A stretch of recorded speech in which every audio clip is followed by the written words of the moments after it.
I'm going to start in with the next chapter. We're at chapter 5. Now, your master's at, well, I won't go so far as to say master's based upon test scores. But you are above average, let's say novice, let's say a little bit above the novice level, of being able to apply the math that we've talked about, conversions. So what else have we talked about in chapter 3? Atoms, periodic table, all that kind of stuff. Now we got to take all this with us. We can't just forget about it. We can't say, man, that chapter, glad that one's over. Because it's going to stay with you. Every chapter is going to be everything about what we just talked about. So it's not going away. We're going to take a look now at using the periodic table, the stuff you learned about it, what you know about atoms, a little bit of math. Not too much, though. This isn't too bad. Take a look at all this stuff and see. Now we're going to apply it to some chemistry situations. We're going to learn how to name stuff. When you see these fancy symbols and you see these different ways to write things together, how do you say it? If someone says something to you, how do you write out the chemical formula for it? So we're going to start speaking some chemicalese now, okay? Some little bit of the language. Now, before we can get into start answering these questions and naming things, somebody else got a barbecue sandwich sitting right there, and I'm starving. But I can get it before they ever come back out that door.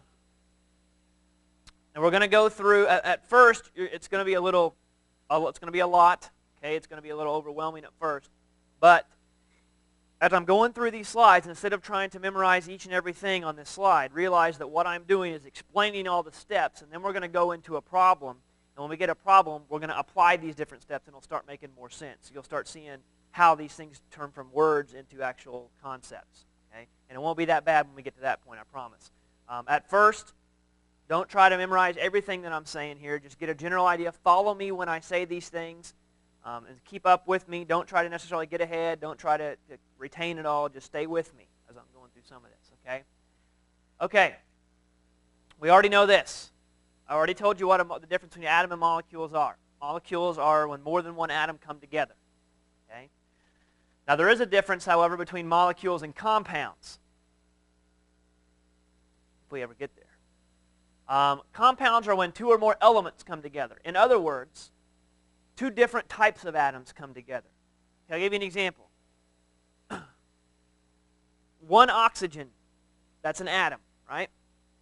If I have O2, that's two oxygens together, but they're hooked together. So we call that a molecule. Oxygen is not a compound because the only thing that you see there is oxygen. CO2 is one carbon, two oxygen atoms stuck together.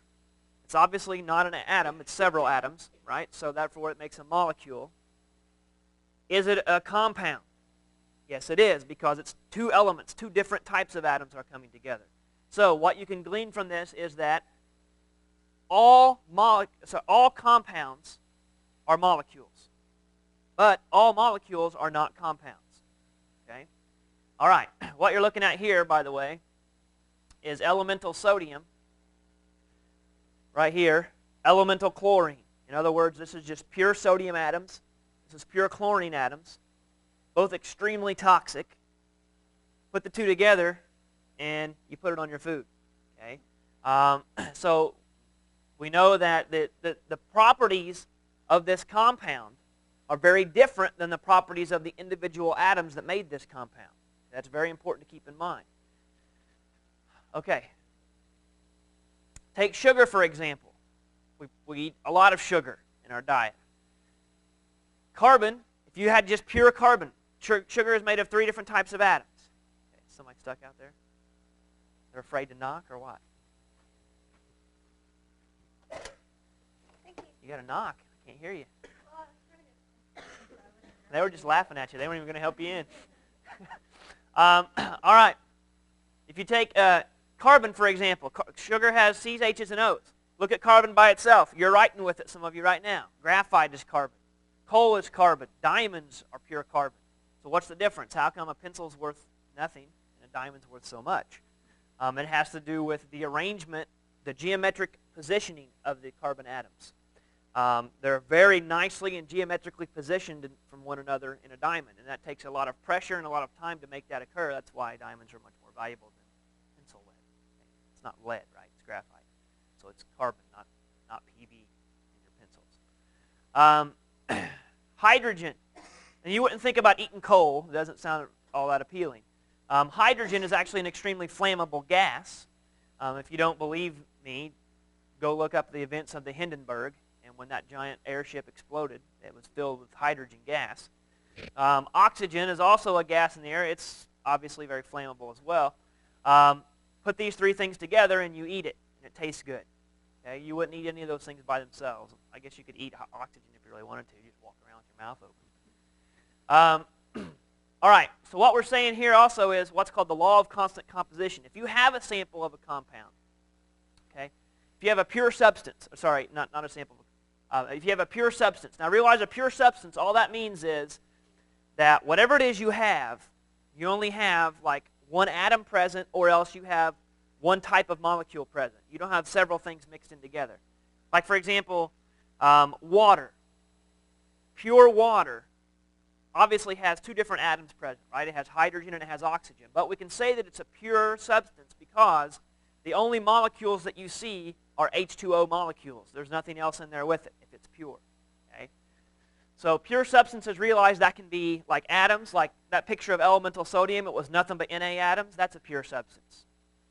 If you have a solid ice, okay, H2O that's frozen and it's pure, there's no contamination, and all you have is H2O molecules. They're not in separate atoms, but they're in molecules. That can be a pure substance too. What we're comparing there is the different type of units. Is the base unit an atom, or is the base unit a molecule in that substance? It just depends. Okay. It says all samples of a pure substance contain the same elements and the same percentages. In other words, if you have water, you will have molecules, all molecules that consist of the ratio of 2 to 1 in terms of hydrogen and oxygen in those molecules, right? H2O, that means for every one oxygen atom, there are stuck to it 2 hydrogen atoms. If you start changing that ratio, you have a different molecule. H2O2. What if instead of making it 2 hydrogens to 1 oxygen, you make it 2 hydrogens to 2 oxygens? Guess what that is? It's hydrogen peroxide. Not quite as safe as water, right? You can't chug a whole bunch of that. And there's only one atom difference in those molecules. That's it.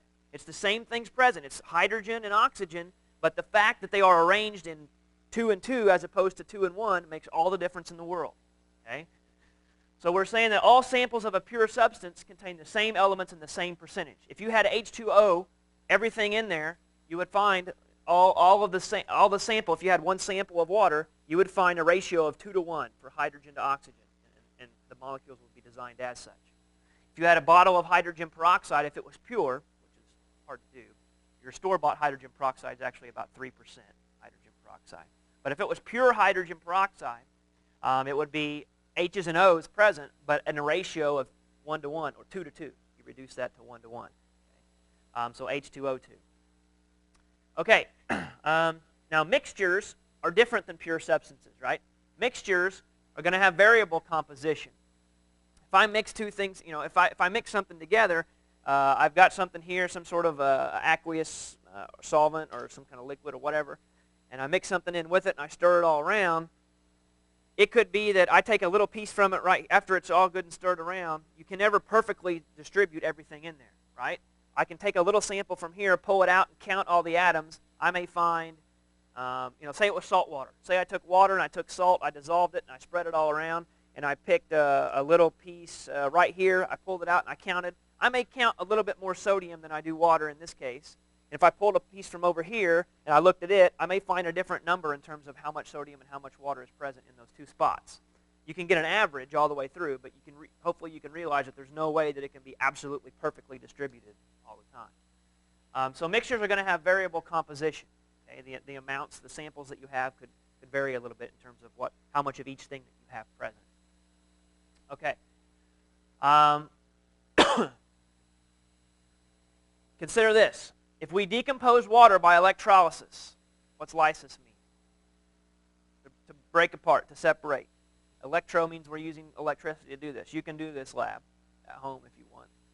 I might have already talked to you about that. I don't remember. You can hook up a battery to water, and you can separate the gases. You can separate it into hydrogen and oxygen. So let's say you decompose water by electrolysis, and you find 16 grams of oxygen to every 2 grams of hydrogen. What you will find is that water has a constant mass ratio of oxygen to hydrogen of 8. Now, how does that make sense? Where did these numbers even come from? Look at your periodic table. Take a look. Find oxygen. Okay? Tell me what the mass of an oxygen atom is. 16. 16. What is the mass of a hydrogen atom? Okay, 1. Right? In a water molecule, how many oxygens do you have? 1. So that makes 16 grams. Or sorry, 16 AMU. Okay, 16 AMU. If you look at hydrogen, how many hydrogens are in water? There's 2. Each one of them weighs 1, right? So for every oxygen, you're going to have for every water molecule, you're going to have a weight of oxygen of 8, or 16, sorry. And for every hydrogen atom present in water, which is 2, each one's 1, so there's 2, right? You've got a 16 to 2 that reduces to 8 to 1, right? So there's an 8-fold, there's a value of 8 difference if you look at the ratio. So what you will see is water, for example, if you took 16 grams of it and you did electrolysis on it and you separated it and you pulled out hydrogen and you pulled out oxygen, what you should find is that ratio. If you had 18 grams present, or sorry, if you had 18 grams present, you should find that you've collected 16 grams of oxygen and 2 grams of hydrogen. Okay? Each of those atoms, they weigh differently, right? And you know how many of each that you have, so you can follow that logic and you can keep track of that. Okay.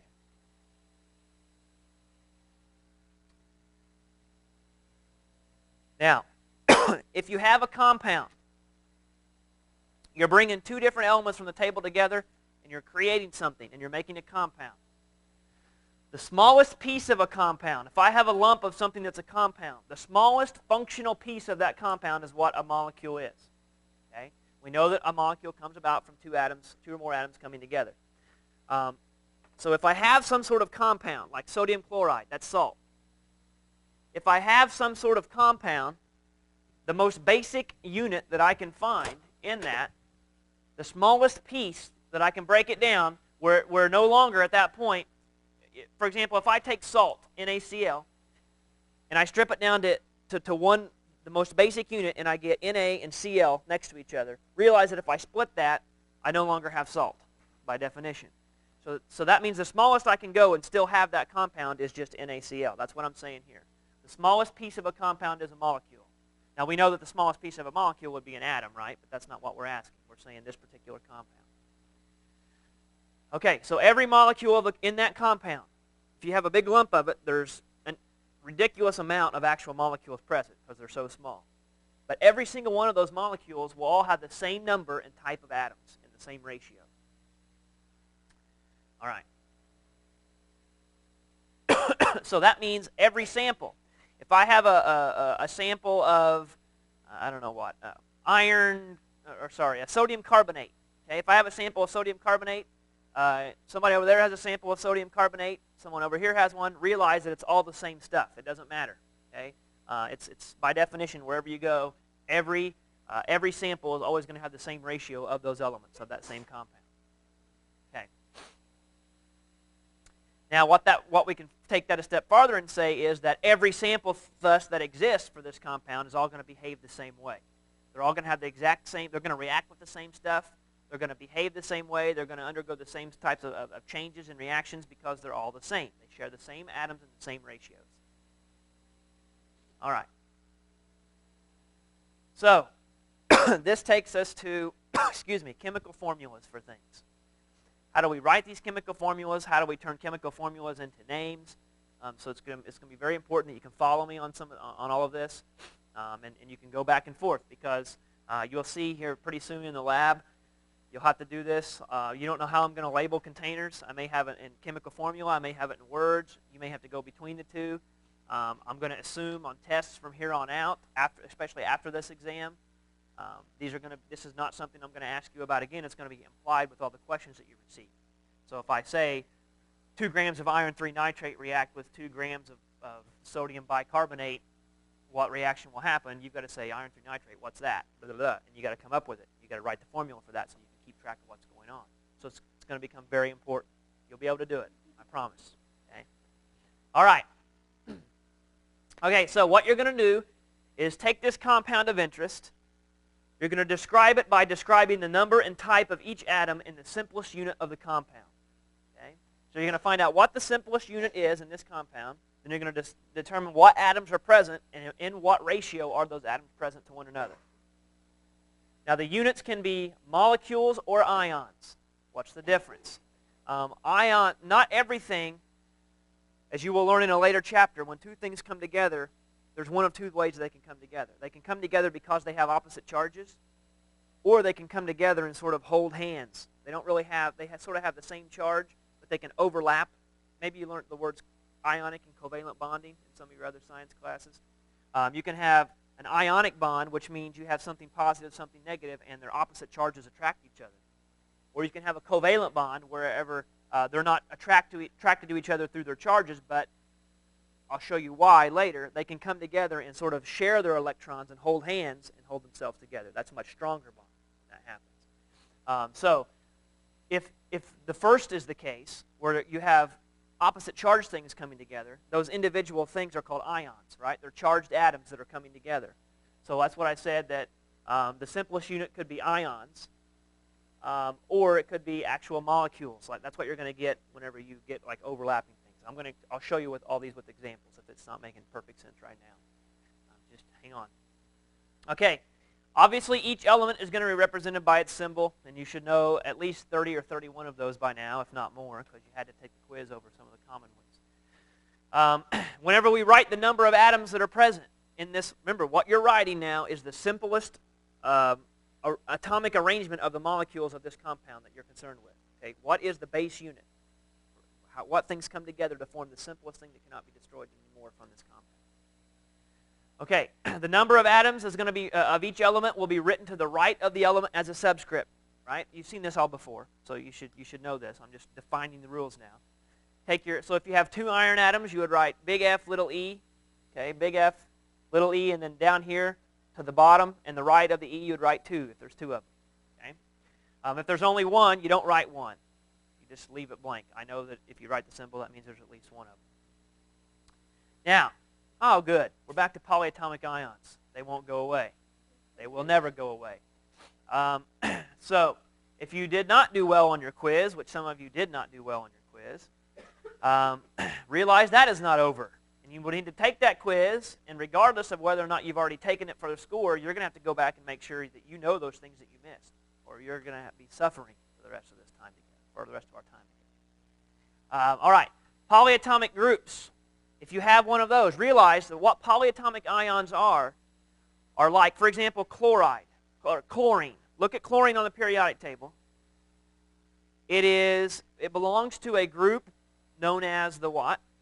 Halogens. What charges do the halogens like to form? A -1 or negatives, right? Okay. Realize that when a halogen forms an ion, okay, a polyatomic ion is an ion also. It is a group of atoms that together form a charge.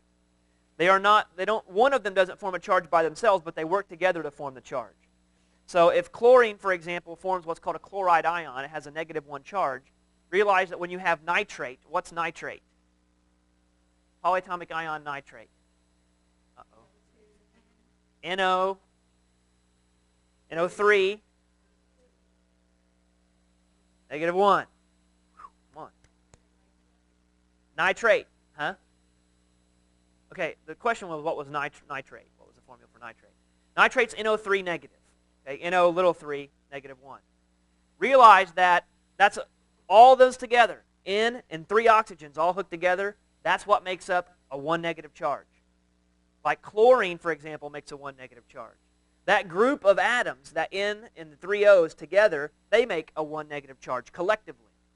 So you're going to see that in formulas, and we're going to have to use parentheses to keep these guys together because you can't just write NO3. If it's a polyatomic ion, you're going to group them all together so that you can keep track of them as one unit.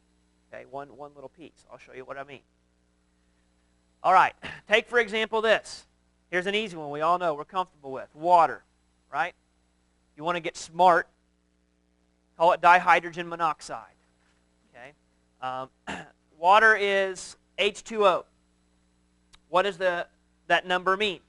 Here's a visual representation. You've actually got a oxygen atom that is attached to two hydrogen atoms on either side. It's actually not straight across. It actually forms sort of like an upside-down V like you can see here. I'll explain all of that as to why later. You'll understand why they aren't straight across from each other. Why is it bent? Okay, you'll learn that. All right, so with water, H2O, that means there's two atoms of hydrogen and there's one atom of oxygen. Easy enough. Here's table sugar, C12H22O11. Pretty obviously a significantly larger molecule than water. There's a whole lot more atoms present. There's 12 carbons, 22 hydrogens, and 11 oxygens. Just so you know, originally it came from two, like for example, glucose-type molecules that were C6H12O6. You put these together, when you don't have to keep track of this, but when C6H12O6 reacts with C6H12O6, two of the H's and one of the O's from each one hook together and fall out. And they fall out in the form of water, and that's how come this is not 24 and 12.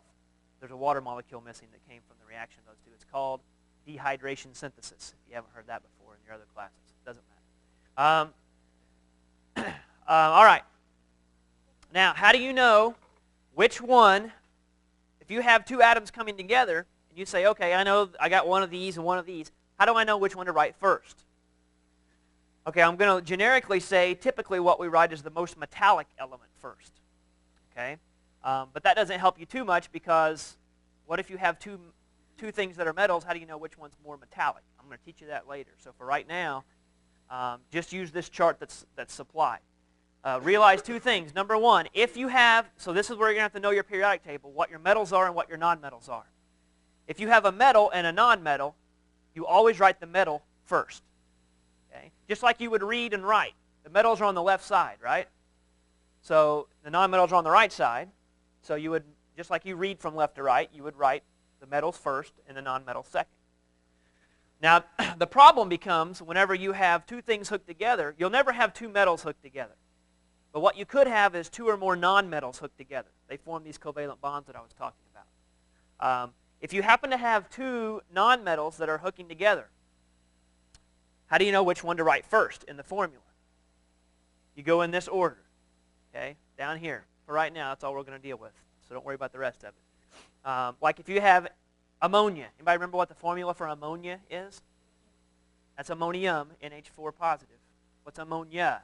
That wasn't a polyatomic ion. It's actually a chemical. It's very close to that. NH3. NH3 is ammonia. Why is it NH3 and not H3N? Well, all you need to know for right now to get through this section is because N is in front of H on this chart right here. Okay? Let's keep it simple. I'll attempt to explain why later, but we're not ready for that. Okay? So for right now, N is right here. H is after it, so put N first. All right, we'll leave it there. Like CO2. Why is carbon dioxide not dioxide carbon? It's because C is before O on this table. That's why. Okay. Towards the end, sorry, it's not going to stay that simple. Later on, we'll start looking about metallicity and seeing how things compare in terms of what's more metal than something else, and then I'll explain, and this will make more sense. But for now, we're not ready. Okay. Now, what you will see is sometimes there are exceptions to the rules, right? There always are exceptions to the rules. One thing I'm going to point out now is, like I said with water a while ago, no one goes around calling water dihydrogen monoxide, unless you're a real big dork and you just want to get made fun of. Realize that it's okay to use some common terms, like for water. Or for ammonia, NH3. You don't call it nitrogen trihydride. You call it ammonia. NaCl. Typically people don't say sodium chloride. That's fairly common. A lot of people do say sodium chloride. That's fine. Table salt is the most common expression for that. Table sugar as opposed to C12H22O11. Okay, instead of saying sucrose, instead of saying that, you would say table sugar usually. Also, not only as far as names, but over here you'll see that H is in front of the O, right? So you generally write H first and then the O in the formula. You will find that obviously that fits with water, but when you see something like this, this is called sodium hydroxide. This is an OH negative. That's a hydroxide polyatomic ion. It was on the list that you should have known. I'll show you. I'll point something out to you. What was the charge of hydroxide? Oh, people call me in the middle class. It was a -1, right? Sodium. No idea who that was. I'm waiting for that call when someone just gives off a number. Like you watch a Seinfeld episode where Elaine just like randomly picks numbers and like pulls them off like a pizza truck and stuff and gives them to guys. I was waiting for somebody just to end up with my number and start yelling at me. It's like, "Where's my husband? Where's my husband?" I don't know. Who are you? Okay. OH is negative, right? I'm sorry. I'm just. OH is a 1 negative. What's the charge of sodium? +1, right? Notice how that works together. There's a +1 here, -1 there. They come together. Okay. All right. Why is it not NaHO? NaHO. Instead of it's NaO. Why is that the case? Well, it has to do with when we learn about the very last chapter we cover is acids and bases. And you'll learn about how NaOH reacts in chemical reactions, and you'll see that we can keep track of things better if we write the H after the O. And that's nothing that you can expect to know now, but just realize there are a couple of exceptions, and there's reasons for those exceptions. Okay? Anyways, doesn't matter. Take a look at this. All right. This compound, I'm going to teach you how to name these in a second, but this compound is called magnesium nitrate. The reason it's called magnesium nitrate is because it has magnesium in it, and it has the polyatomic ion nitrate. Okay? If you tell me this was called magnesium nitrogen trioxide, wrong. It's magnesium nitrate. That's why you have to know your polyatomic ions. You have to be able to look at this and say, oh, I know that. That's a polyatomic ion. You've got to recognize it. Okay? All right. Now, over here, this is called, guess what that's called? Just guess. Calcium sulfate. Okay, calcium sulfate. What's the charge of sulfate? -2. Good. What's the charge of calcium? It's amazing. Okay. Take a look at this. What do these things mean before we get too far into it? I don't know why this isn't. See what I've labeled up here? We've labeled our symbols, right? What we have here are implied ones, saying that there's one magnesium here in this base unit here. If I had a big sample of this, say this was like a big white crystal type of powder, and I dumped it out, I realized that what it is called magnesium nitrate, and if I look down at the chemical level, what I would see is arrangements of atoms in this fashion, all sort of linked together that make up this compound. Okay? Calcium sulfate, like gypsum, drywall kind of stuff, calcium sulfate. All right, I'm saying there's an implied one, so the arrangement, the way these guys arrange each other, there's one magnesium, and there's actually 2 nitrate groups, okay, hooked onto that with that magnesium atom. So I ask you, how many nitrogens total are present in a magnesium nitrate molecule? There are all kinds of answers. Think about it. There's 2 nitrate groups. If there's 2 nitrate groups, how many nitrogens are present? There are 2. How many oxygens are present? 6. Okay. All right, keep that in mind. Parentheses to group your nitrates together. I can't just write NO3 and another 2 after that 3 because that's saying NO32. Okay, that's not right. You've got to keep things together. If you're going to say NO3 is your group, put a parenthesis around it, and if you're going to say there's 2 of them, say there's 2 of everything here. Okay? In this case, if I just have one sulfate group, which is what's present here, I don't need that parentheses. You can put it if you want. I won't count it wrong, but realize you don't need it. No. Nope. Nope. It's a good question, though. It's a good question. I should have pointed it out. But this 2, the number only applies to that which is right before it. Okay, not everything before it. There's another number we're going to use for that. Anybody know? If you put a big number in the front, it applies to everything after it. If you just have little numbers after it, it only applies to that which is right before it. Okay? All right, so in this case, there's only 1 magnesium and 2 nitrate groups. If I had a 2 in front of here, there would be 2 magnesiums and how many N's? Good. There would be 4. That's right. That's right. And then how many oxygens would I have? 12. You'd have 2 sets of, like you say, 3 in that case. Well, no. You would have 2 sets of 3 times 2. Okay. All right. Here we go. We already went through all of that. So, any questions about this before I move on? What these number setups mean? Okay. All right. Now, this is where I was talking about a while ago. That sort of just I'm going to go through all the rules of naming, and since you're not actually looked at anything to name, it's probably not going to make much sense. But I'm going to go ahead and go through those rules anyway, and then we'll get to some problems where we can start applying these rules, and you'll see how they fit together. Okay. All right. In order to name something, you're going to have to be able to classify what type of material it is because there's different rules for naming according to what type of thing that you have, obviously. So you're going to have to be able to identify what we call the different class of material. We're going to classify these materials. You have what's called atomic elements. Take a look up here. This first picture. What do you think that is? Yeah, it's mercury. It's liquid mercury. It's the only metal that's liquid at room temperature.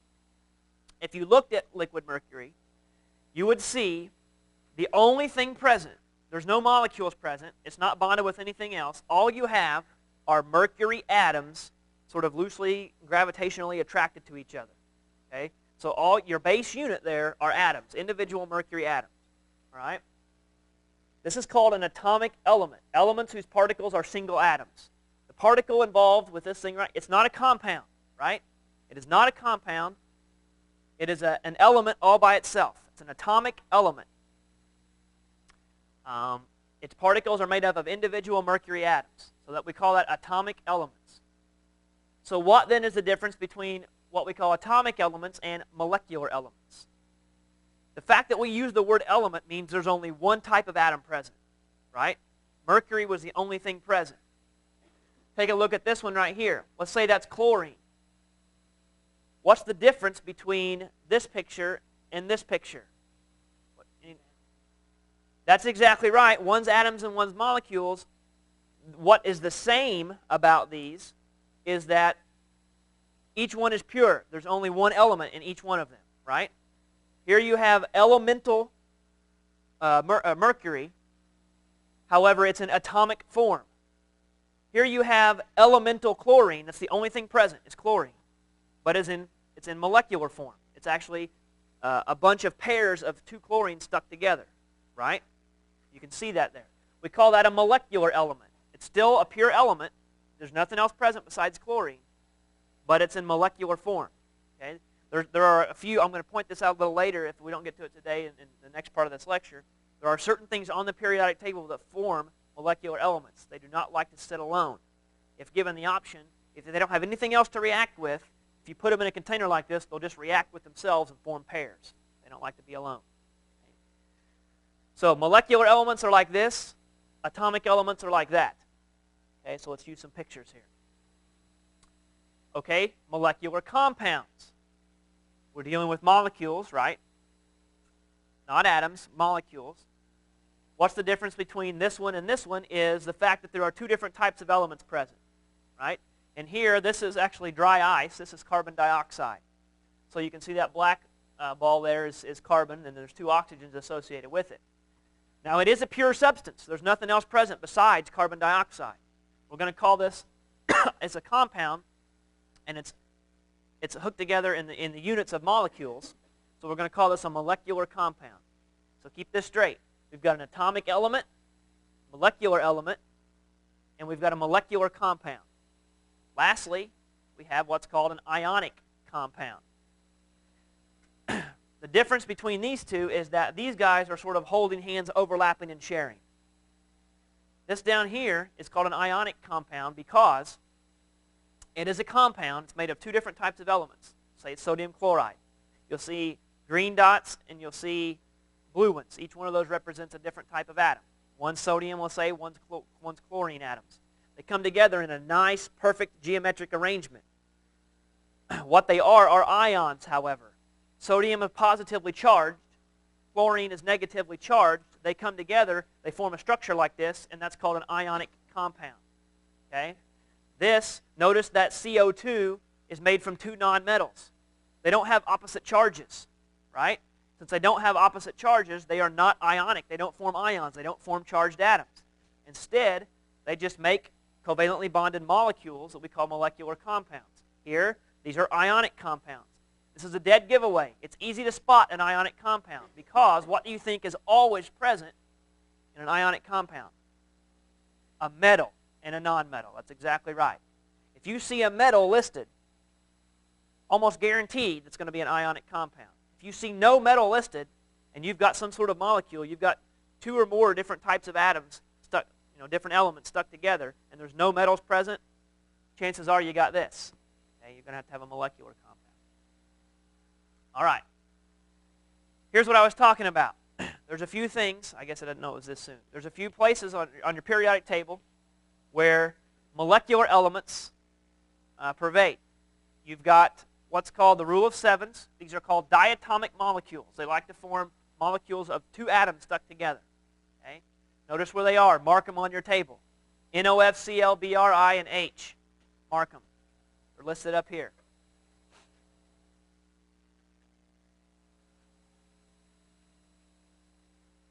And what this means is that if you have a pure sample of any of these, this is how you're going to see them, like in this bottle right over here. They're not going to be individual atoms floating around. They're going to be existing as pairs. They're going to hook up with each other. Like two hydrogens, for example, will hook up. It's a pure substance. There's never going to be individual atoms. These are the only molecular elements right now that you have to deal with. Mark them on your table. Nitrogen, oxygen, fluorine, chlorine, bromine, iodine, and then way over to the left, the top, hydrogen. Okay, you can mark it on your table. Probably the easiest way to do it. You can label them one of two things. You can call them molecular elements or diatomic molecules. It means the same thing. Okay? Diatomic molecules.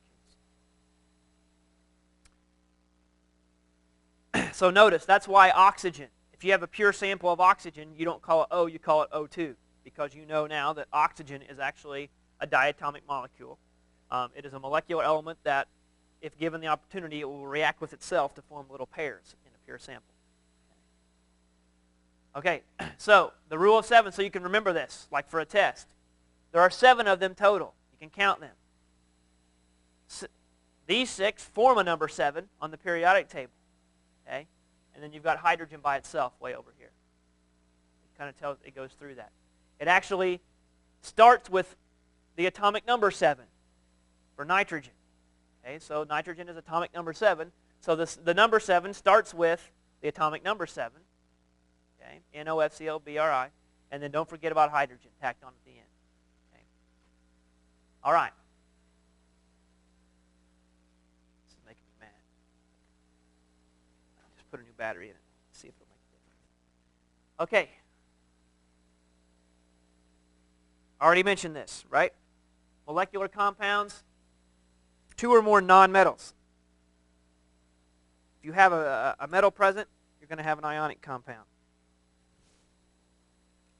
This is an amazing little tool right here. This is cool. That wasn't it. Plus that one was dead. I'll put it in backward. Yeah. That's not.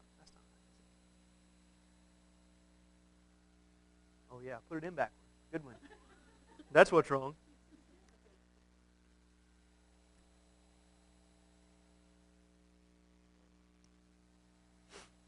to class, right? Too bad for you.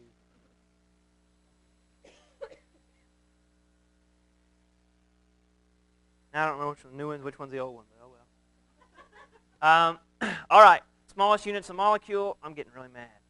Yes. Okay. Ionic compounds we talked about. Metals and nonmetals is what you're looking at. So sodium chloride, for example. There's two, metal and a nonmetal come together to make an ionic compound. What you'll see, and this is what's interesting about ionic compounds, and keep this in mind.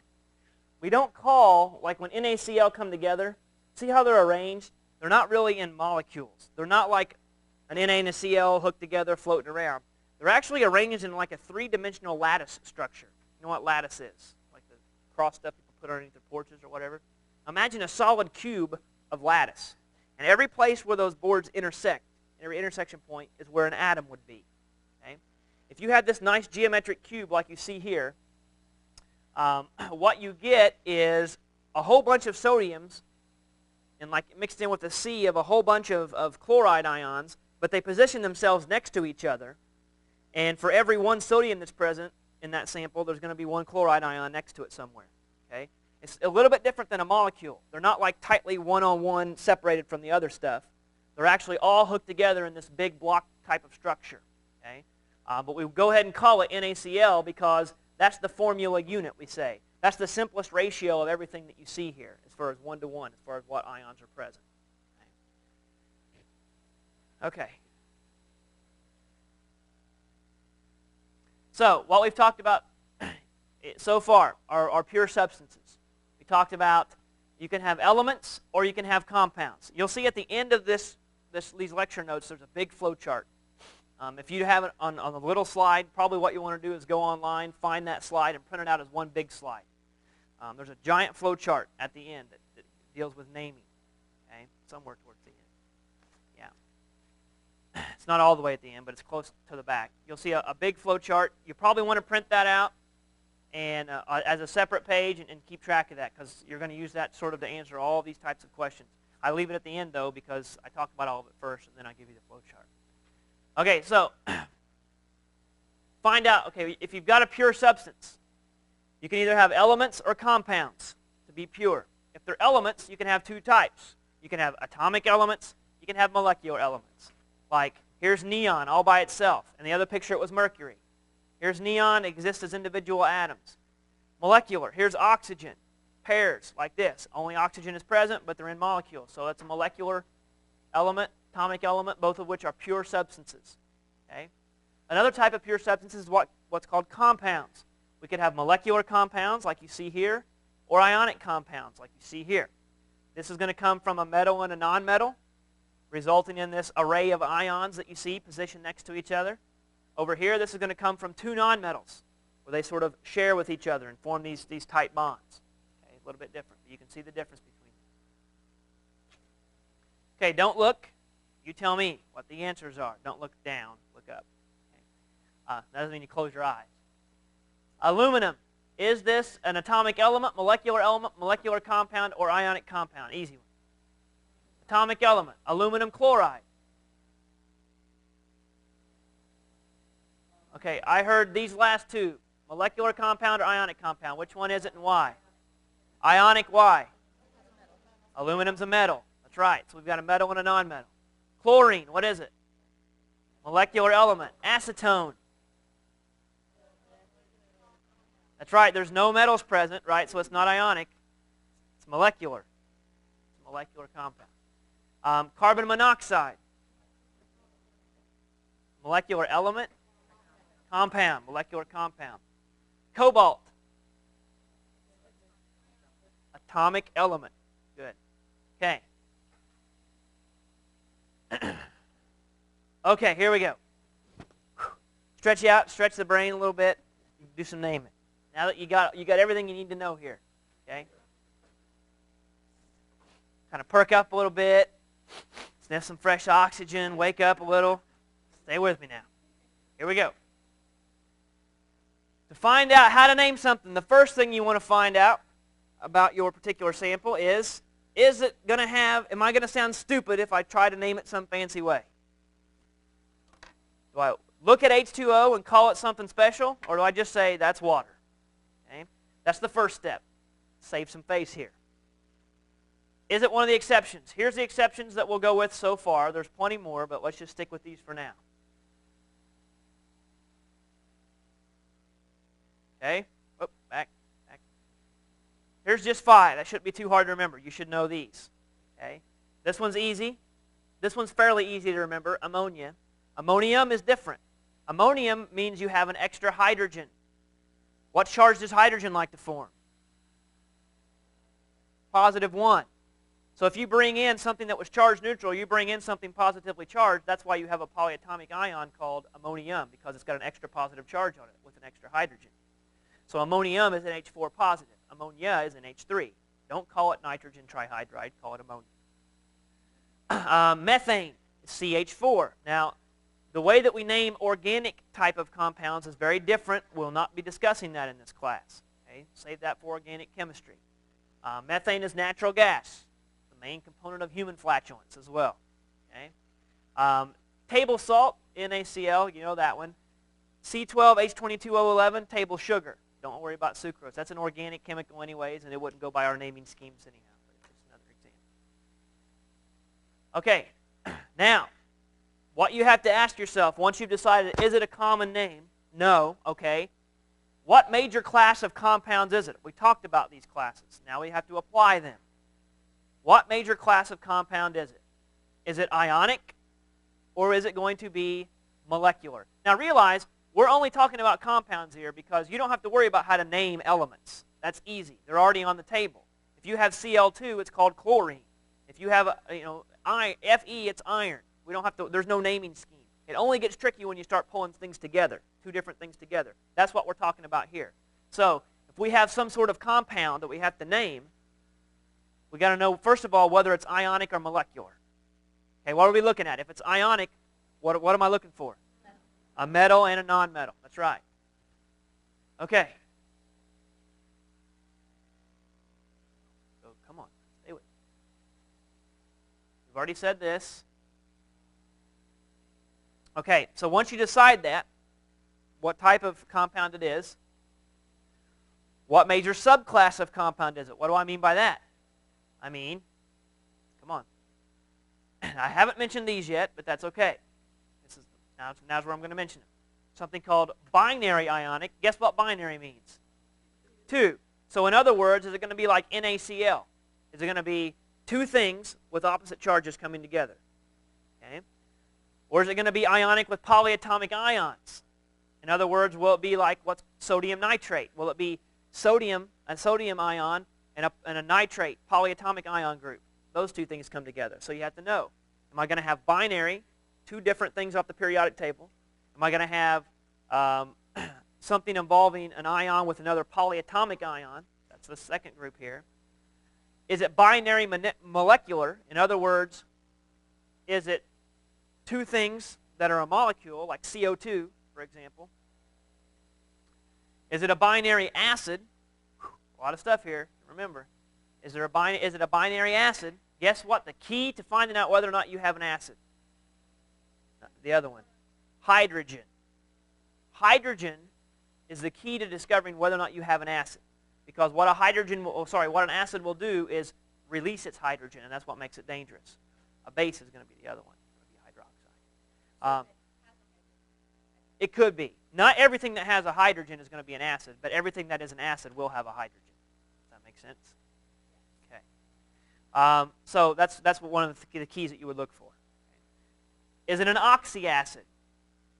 Guess what? Almost all of those polyatomic ions, what element do they have in them? Oxygen. So if you have an acid that is made from hydrogen and a polyatomic ion hooked together, you're going to have what's called an oxyacid. Okay? I'll explain all of these in detail. I know you can't wait, so I'm going to hurry up and try to get there. Okay. The first one, binary ionic. Two things, two different ions come together. If that wasn't enough, we're going to divide it even farther. Okay? So if you have a metal and a non-metal, We call this binary ionic. Now, you can have two types of binary ionic compounds. Yeah, you can. You can have what's called a type 1 and a type 2. Here's the difference. Okay. Type 2 involves transition metals. Type 1 involves all the other metals, like alkali metals, alkaline earth metals. Now, the reason we have to separate these is because what do you know to be true about transition metals? Yeah, we don't know their charges. They're not as predictable. We have a few we can predict what they could be. Like there's generally like 2 or 3 they tend to form. But at any given situation, you don't know which one it's going to be. So we have to separate that as a different type. Type 1, sodiums, potassiums, are the alkaline earth metals, those first two groups. They are very predictable in the charge that they form. So we call those type 1, anything that involves them we'll call type 1 binary ionic compounds. Okay? Just increase your Scrabble game. Nothing else. Type 2 is going to be two things hooked together, a binary compound, but a type 2 binary ionic compound involves a transition metal, something that you don't know the charge of. One's in the middle. That's right. All right, moving on. Anything that contains a polyatomic ion naturally is what we call an ionic with polyatomic ion. That's not hard. Compounds containing two nonmetals. These are not ionic, right? Two nonmetals means molecular. So we've got binary molecular if there's two nonmetals stuck together like SO2 or CO2 or CO, NO2, something like that. Compounds containing H and a nonmetal. If you have hydrogen hooked with a nonmetal, you're going to have a binary acid, such as HCl, HBr, any of those. Okay, these are all types of acids, binary acids. If you have a compound that has a hydrogen for the positive charge, and you bring in a polyatomic ion for the other side of that, you have what's called an oxyacid. Okay? Sulfuric acid, for example, your car battery acid, that's an oxyacid. It comes from sulfate and hydrogen. The sulfate polyatomic ion and hydrogen ions coming together to form H2SO4. Okay. Now, we apply the rules. Once you've decided what class and subclass you have, you apply the rules for each class and subclass. Now, it seems overwhelming at first, but I promise you'll get the hang of it. Because if you don't, well, I'll see you next semester. Okay. Remember, you've got a cation and an anion. If you're dealing with ionic compounds here. Now, don't try to memorize all this right now. I'm just telling you the steps. When I go through the examples, I'm going to show you, and you'll have pictures in your head, and you'll remember it easier. Okay? Just keep with me. If you're cation, so what one's that? If your positive ion is a type 1 metal, like sodium, potassium, those kind of things, you just start naming your compound with the name of the metal. Okay? So you just say, if it's a K and a Cl, you start the name of this compound is going to be potassium something. Okay? So you just say the metal name. Now, if it's a type 2 metal, let's say copper. Copper is a transition metal. Copper can form a 1 positive charge, a 2 positive charge, a 4 positive charge, usually. Okay? What you would say is, you've got to tell me, in the formula at hand, you've got to tell me what charge of copper I am dealing with, or you are dealing with. You've got to communicate that to me. So that's why you see the same thing. You would say, like if you see CuCl2. CuCl2 is called copper 2 chloride. Okay? Now, so what I would write, what I'm saying here is, I'll teach you how to get that in a minute. The point is, if you know the charge of that ion, you have to say the metal's name followed by the number that represents the charge. Okay? So you wouldn't, if you see CuCl2, you should know, okay, this is an ionic compound because I have a metal and a nonmetal. Not only that, but I have a transition metal. So what that means is I have to indicate to the person that I am telling this to what the charge of my transition metal is in this particular case. I'll teach you that a little bit later, how to find that out. But if I know that it's 2, you would say it's copper 2 something. That means it's a copper with a 2 positive charge. Does that make sense? Now, your anion, your negative charge, coming in to make this thing. If it's a nonmetal, which obviously it has to be, you're going to take the stem of the nonmetal name plus "ide." In other words, if it's chlorine, you would call it chloride. Okay? If it's bromine that formed a negative charge, it is now called bromide. So that's why NaCl is not called sodium chlorine, it's called sodium chloride. Okay? So whatever your anion is, drop the ending and add "ide." Okay? If you have a polyatomic ion, just keep your name of your polyatomic ion. Just leave it on there. So if you have NaNO3, you would have sodium nitrate. Okay? All right. This is already, you already know this stuff anyway. It was just showing you different charges for different places on the table. I've already went over this. So remember, drop the ending and add "ide." Okay, remember, your metal cations, type 1, means, and I already mentioned this, you only have one possible charge. You're going to be dealing with your group 1 and group 2 metals, but there are also a few others that are going to be in there that I mentioned. I mentioned zinc, cadmium, and silver. I mentioned aluminum and indium and gallium. Aluminum, indium, and gallium all have what charge? +3. Okay? So here's the exceptions that are listed up here. Those are within, they may be close to the transition metals, but keep in mind that you can still classify this.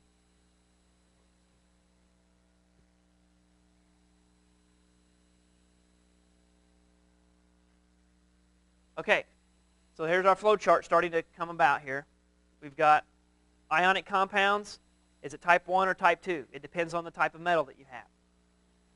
So if you have more than one possible charge on your metal, you've got to figure out then, and I'll show you this, you're going to have to figure out the charge of your cation based upon what you know the charge of your anion is. I'll show you how to do that. All right. Why is it doing this? So I'm being a smart aleck here when I ask this question. How do you know a metal cation is type 2? That's even easier. When it's not type 1. Okay. I just couldn't resist. Okay, so tell me, are these type 1 or type 2 metals? Lithium. Type 1 or type 2? Type 1 because it forms what? +1. Copper. Type 2. Gallium. Tin. Strontium. See if you're right. We'll never know. There we go. All right. There you go. Okay. Make sure you can follow that reasoning. Lithium is predictable. It's an alkali metal. Copper is not predictable. It's a transition metal, type 2. Gallium, I told you to write this down, +3 because it doesn't change. Therefore, it's a type 1 metal. Tin, type 2. It's in the transition block. Strontium, Sr, should have been the alkaline earth metal column. 2 positive. It's predictable, so it's a type 1 metal. All right.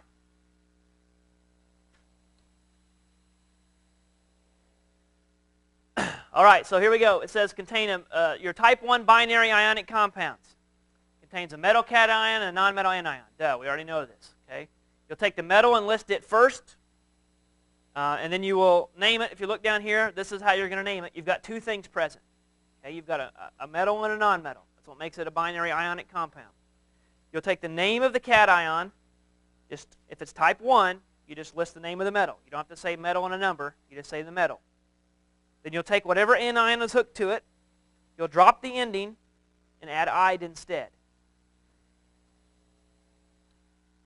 See if there's an example here. Don't look down, look up there. What CSF? The first thing that you would do, let's go through the procedure. The first thing you would do is this a commonly referred to compound?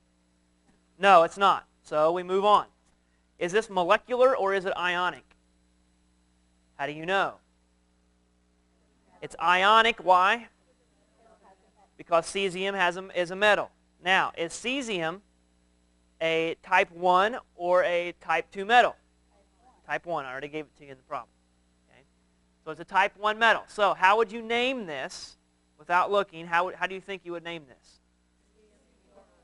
Okay, let's see.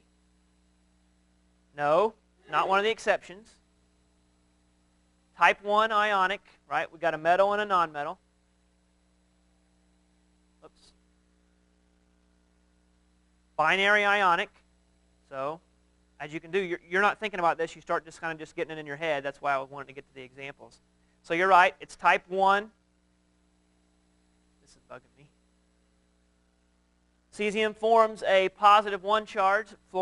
Keep in mind that the fluorine ion that forms is going to form a negative 1 charge. You should keep that in your head.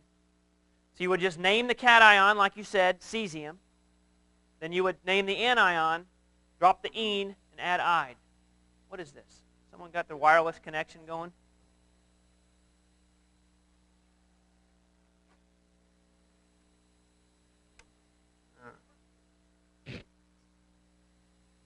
I'm scared.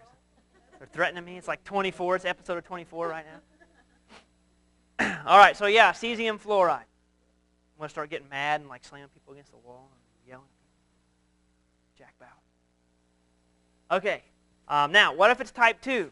Realize that if you can name a type 1, you can name a type 2. You just got to add one more step. Okay? What you're going to do is you're going to name the cation, name the metal. So skip this, go to the end. Then you're going to take the anion, you're going to drop its end and add ide, like you did a second ago. The only difference is in between those, in parentheses, you're going to have to tell me what number is associated with the charge of the metal, since generally it's not predictable. Okay, you've got to indicate that. I'll show you how. So I just summarized this. We'll zip through this. Take this one. Don't look down. Look up here. CuCl. Now, first of all, is it something common that we would normally call whatever, something else? No. Is it ionic or molecular? It's ionic. Is it a type 1 or type 2? It's type 2. Obviously it is. That's what the word says. Type 2 metal. Now, the question is, okay, let's pretend for a second that it was type 1. If it was type 1, how would you name it? You would name it copper chloride. That's right. Now, what we know is it's type 2, so we can't use copper chloride because it doesn't tell me what copper. Was it the copper with the 1 positive? Was it the copper with the 2 positive? Was it copper 4 positive? I got to know this. Okay? So that means you have to indicate it to me. So how can we figure this out? What you do is pick your brain a little bit. What do you know about chloride? It's a negative 1. How many coppers do you see present? How many chlorides do you see present? What does the copper have to have as its charge? Positive 1. That has to balance out. You don't see any charges listed there, right? That means the total has to be 0. They have to balance each other out. So that means you would call this copper 1 chloride. Okay? Not too bad. So we've already answered all these.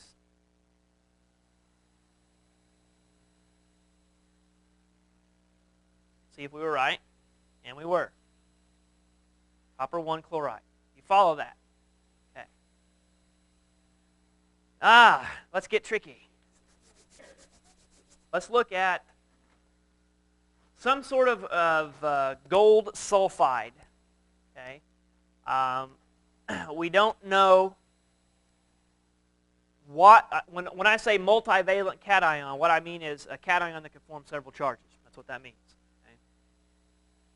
In this particular case, if you were going to name this, what you would have to do is figure out your charges, right? So what I'm going to show you here is how do you figure out the charges in this case. If you were to name this, you would look and ask yourself, is it a common exception? No. Is it ionic or molecular? Ionic. It's got a metal. Okay. Is it type 1 or type 2? It's type 2. It's a transition metal. Now that we're at type 2, the question is, I know it's going to be gold, right? Au is gold. It's going to be gold, something, what? It's not sulfur. Sulfide. Good. Gold something sulfide. What I've now got to figure out is, what's that something? Okay? How do I find that out? Well, think about it. What do you know about sulfide ions? What charge do they form? That's right. They form a -2 charge. How many do you see up there? So if there's 3 of them, and each forms a -2 charge, how many negatives are there? There are 6. Let me ask this question. How many gold ions do you see? That's right. It has to be a +3. Because if I have a -6 total over here, I've got to balance that out. I've got 2 of them to work with to balance that out. I've got to come up with a +6. How do you get 6 out of 2 things evenly split? It's going to be 3, right? Each one will be a 3. So that's not too bad. So how would you name this? Yes, gold 3 sulfide. Good. So all this slide is going to show you, it's not going to name it, but it's going to show you how to get that charge that I was talking about. Okay? So you can read through that on your own if you didn't follow what I just said, but I kind of just summarized it, made it a little easier. It's the same thing, though, how to calculate the charge. Okay? That's right. You would write, if you were writing that out, you would write the word, you spell it out, G-O-L-D, gold, and then in parentheses, sorry, I didn't clarify this either. The number that you would write has to be a Roman numeral, not just a regular number. Okay? So you would write gold 3, sulfide. Okay? You're not going to have anything crazy. It's not going to be like gold 52, so you don't have to worry about your Roman numerals. You're not going to go past like 4. Okay? So if you can go from 1 to 4, you'll be all right. Okay. Make sure, I'm going to go through these. Make sure you understand how I got this name. Lithium chloride. Easy one, right? Type 1 metal. Cation, base name of the anion plus ide, lithium chloride.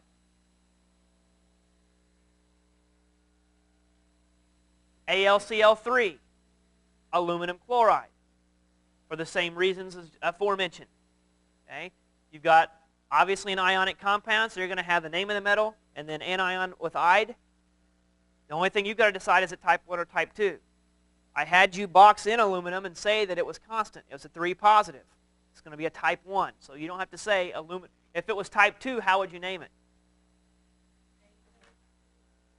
Would it be aluminum 2 chloride?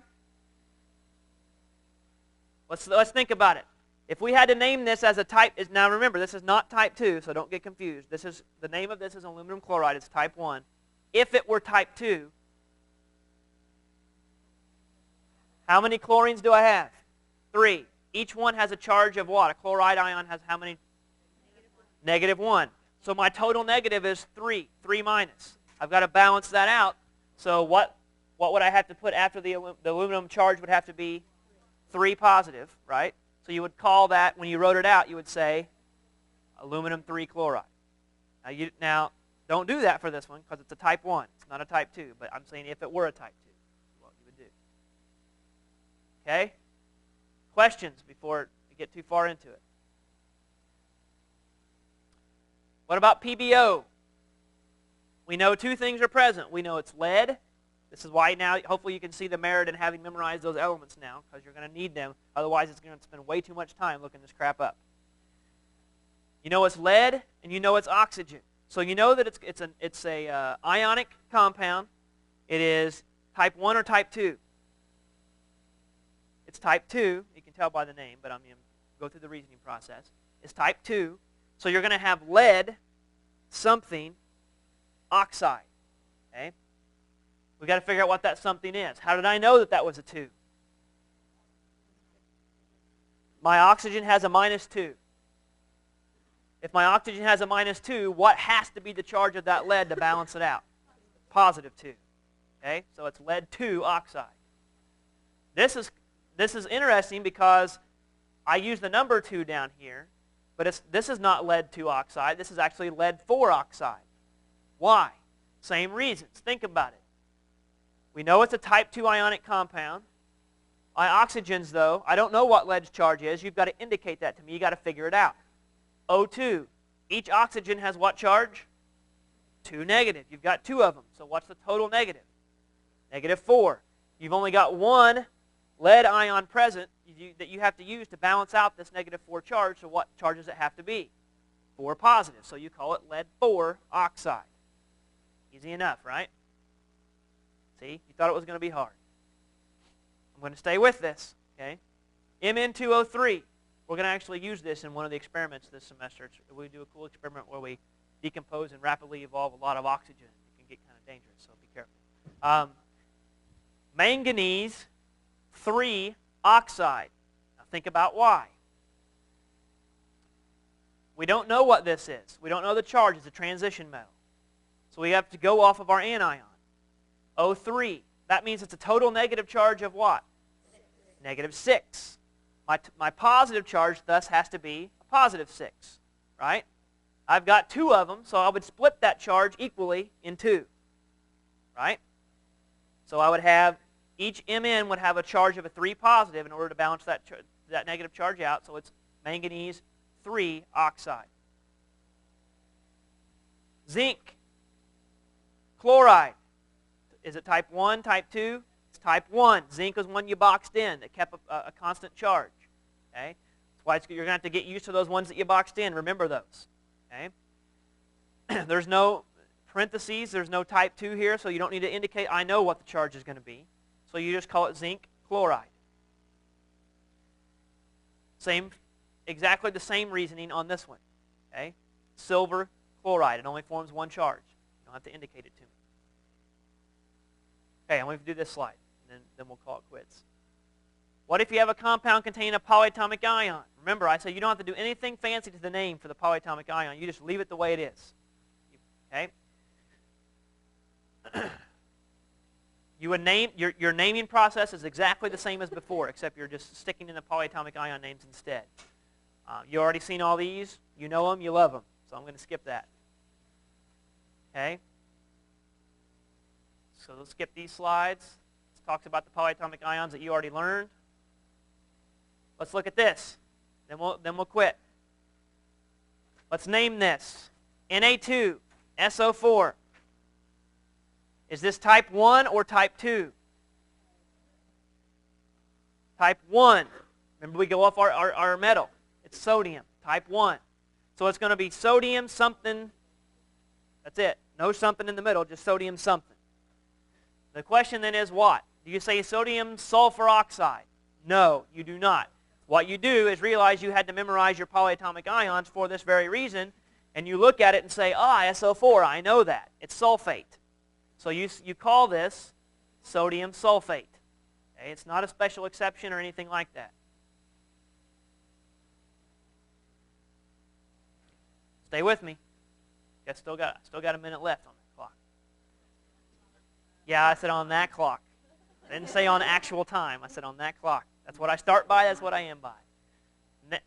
Until someone comes in here and winds it back about 45 minutes. Naming ionic with polyatomic ion. Let's stick with this one. Same patterns. How do you think I would name this? Think. Use your noggin. Is it type 1 or type 2, first of all? Type 2. Type 2. Iron is a transition metal. Okay, so it's going to be iron something something. Right? I got to figure out what that number is after iron. How am I going to name the rear end of it? Nitrate. So it's going to be iron something nitrate. How do I figure out that something? Each nitrate has what charge? -1. How many of them are there? There's 3. So what's my total negative? -3. What has to be the charge on that iron? +3. So thus the name is iron 3 nitrate. You got it. Quit there.